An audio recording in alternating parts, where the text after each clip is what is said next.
An overriding goal of worksite operations is that there be no accidents and that traffic flow unimpeded. Neighboring businesses, homeowners, and others should feel only a minor effect. How can this come about? Engineers must develop a careful, detailed traffic control plan, and it must be carried out faithfully. Traffic control plans are required for any large-scale, long-term construction projects. Moreover, they are required for all federal aid projects.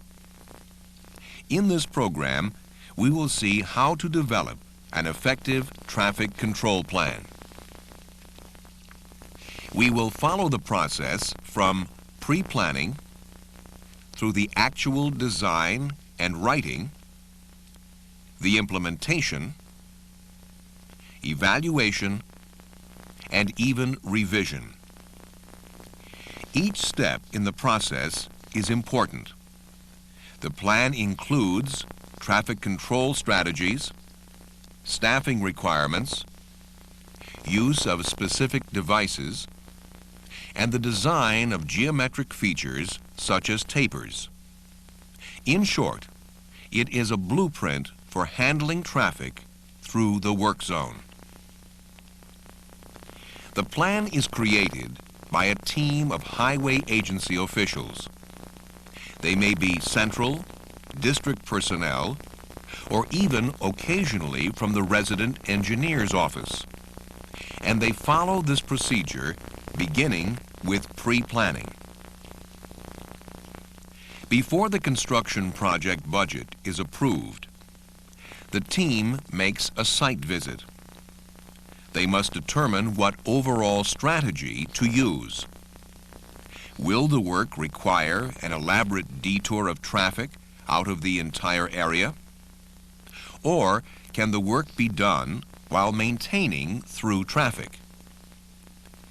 In considering these questions, the team must think in terms of the basic principles covered in the videotape Work Zone Safety Concepts. Namely, how can safety be maximized while minimizing public inconvenience? Next, they must address more specifics. If traffic can continue through the work area, how will it be handled? Will it be routed onto the shoulder? Or will this work require closing one or more lanes of traffic? Often, sketches and notes taken in the field prove valuable later. They should pay special attention to pavement shoulder drop-off policies. Any drop-off is considered hazardous, but those greater than 5 centimeters left overnight and immediately adjacent to traffic have a high accident potential.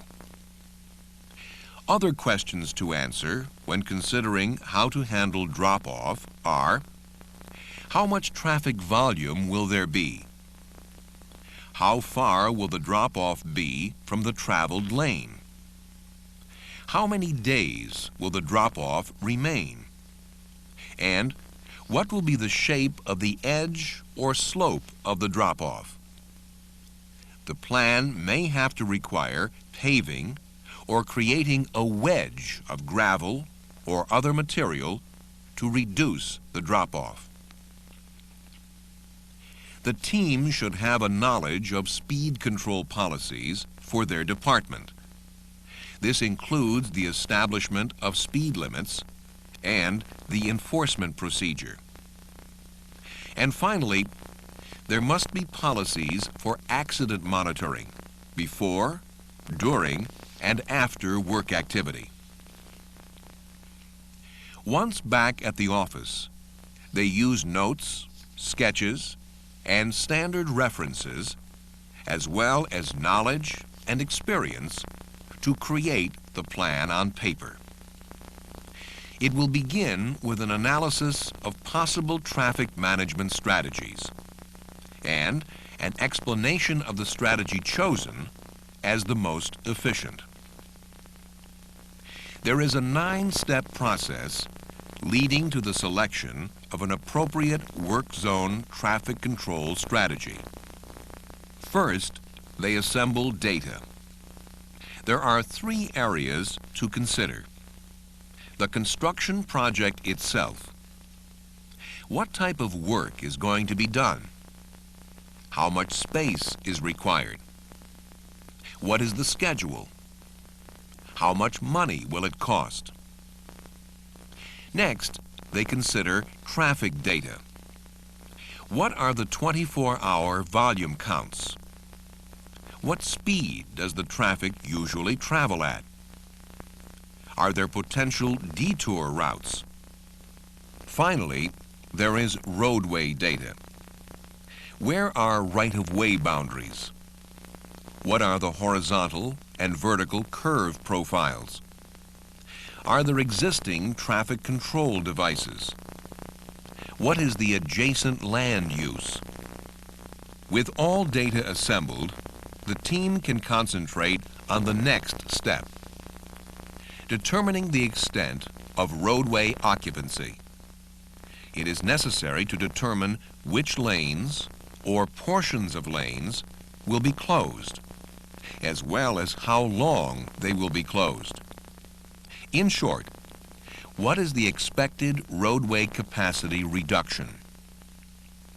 For the 3rd step, they must identify which strategies may be appropriate for this work activity. Strategies include lane width reduction, lane closure, median crossover, temporary bypass, detour, intermittent lane closure, and use of shoulder or median. 4th, they must analyze volume and capacity relationships. All the alternatives will reduce available capacity and produce congestion. The higher the traffic volume, the more severe the potential impact of the work zone.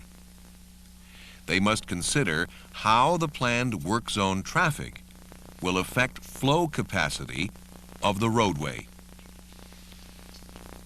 Next, the team must decide if capacity problems exist. If they do, then the 5th step is to analyze capacity improvement techniques. In other words, apply a technique that may reduce delay and congestion, such as do work at night, restrict work to off-peak hours, postpone work to off-season, work only on weekends, use reversible lanes, or modify signal timing. For step 6, they must define the actual alternatives, which means pick the practical alternatives and throw out those that are not feasible on the basis of volume and capacity relationships or are cost prohibitive. 7th, they must quantify the impact of these alternatives. A cost-benefit analysis requires real numbers. In other words, how much traffic will be delayed? How much extra fuel will be consumed? How much air pollution will there be? Or how much business loss will there be? Once again, if there are problems, as step 8, the team must make changes. Some of the impacts may be very severe for all of the alternative strategies. Often, a scheduling modification, such as restricting work to off-peak hours, may solve the problem. For the last step, they select the best alternative. It will be the alternative with the least anticipated impact. The traffic control plan should show the traffic control device layout for the selected alternative. Here are some examples. For a rural two-lane highway, for an urban arterial, for an intersection, and for a freeway. When the plan is ready, it should be reviewed by both in-house highway agency and funding agency personnel. Once the traffic control plan is written and approved, the obligation for traffic control is assigned to a project-level field engineer called the responsible person. Responsible persons should be trained in work zone traffic control and safety engineering.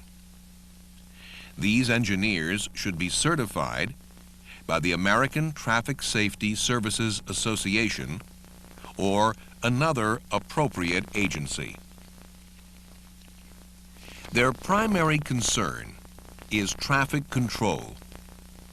They should have the authority to ensure that provisions of the plan are carried out in the field. These engineers may have several sites they are responsible for. In addition, crew supervisors continually inspect while agency personnel check each site daily. A traffic control plan calls for an initial inspection to ensure compliance. Let's look at how an initial inspection goes.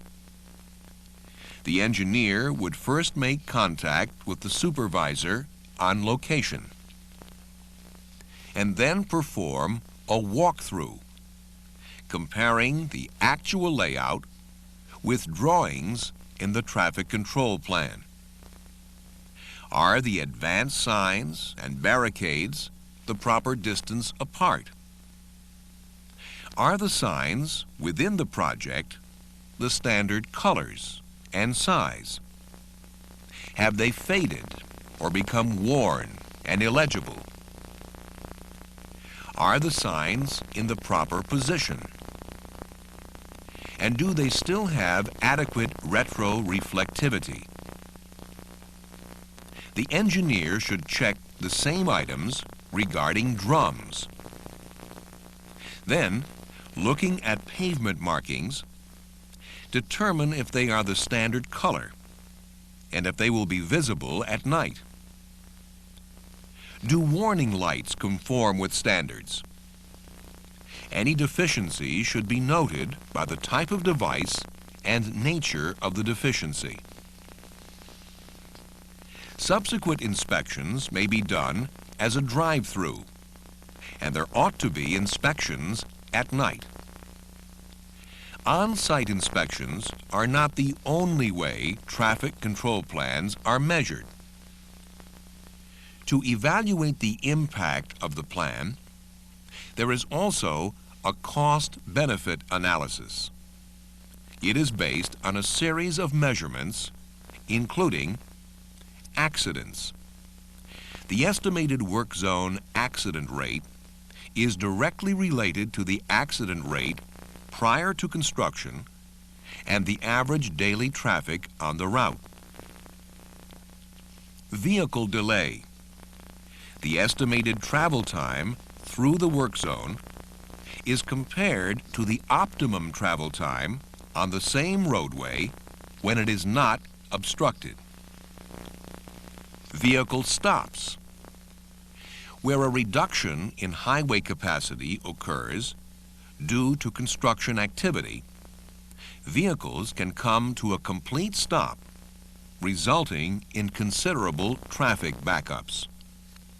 Traffic engineers determine the number of stopped vehicles in a given highway segment. Vehicle operating cost. Increased vehicle operating costs are related to speed reductions due to highway construction activity. The key cost element is lost fuel efficiency. Air pollution. The number of tons of emissions are the typical measure of air pollution. In an analysis of work zone impacts, the amount of emissions is based on average speed data. Traffic control costs. This refers to the amount of money spent on traffic control devices for the work zone. In-place rental charges are generally assessed by subcontractors for barricades, lights, signs, aero boards, barrels, and cones. Traffic control planning is not over even when the work is complete and the work zone is removed. It is an ongoing process. A safety review is performed annually. It includes all roadway activities with an emphasis on nighttime operations and device retroreflectivity. The safety review involves a high-level review team composed of a state traffic engineer, resident construction engineer, and Federal Highway Administration engineers. These reviews sometimes uncover data leading to the revision of traffic control plan policies and standards. For instance, accidents within the project limits may be too frequent. There may be evidence of driver confusion, or perhaps work sites have been the cause of major disasters, such as chemical spills. In this program, we have seen how a team of engineers develops an effective traffic control plan. Each step in the process of creating a traffic control plan is important. The plan includes traffic control strategies, staffing requirements, use of specific devices, and the design of geometric features such as tapers. In short, it is a blueprint for handling traffic through the work zone. The process begins with pre-planning. Before any equipment or personnel get to the site, the team makes a site visit. They must determine what overall strategy to use. Will the work require an elaborate detour of traffic out of the entire area? Or can the work be done while maintaining through traffic? In considering these questions, they must think in terms of the basic principles covered in the videotape Work Zone Safety Concepts. Namely, how can safety be maximized while minimizing public inconvenience? The next step is the actual design and writing of the plan. Once back at the office, they use notes, sketches, and standard references, as well as knowledge and experience to create the plan. It begins with an analysis of possible traffic management strategies and an explanation of the strategy chosen as the most efficient. At this point, the traffic control obligation is assigned to a responsible person, a certified engineer. This engineer's primary concern is traffic control. This engineer should have the authority to ensure that provisions of the plan are carried out in the field. These engineers have several sites they are responsible for. Crew supervisors perform frequent inspections, while agency personnel check each site at least once a month. The initial inspection should be a careful walkthrough. After that, they may be drive-throughs by day and night. There are also cost-benefit evaluations and periodic safety reviews. For more information, check the National Cooperative Highway Research Program synthesis of traffic control plans. For more information on other IRF videotapes, call the International Road Federation at the numbers on your screen.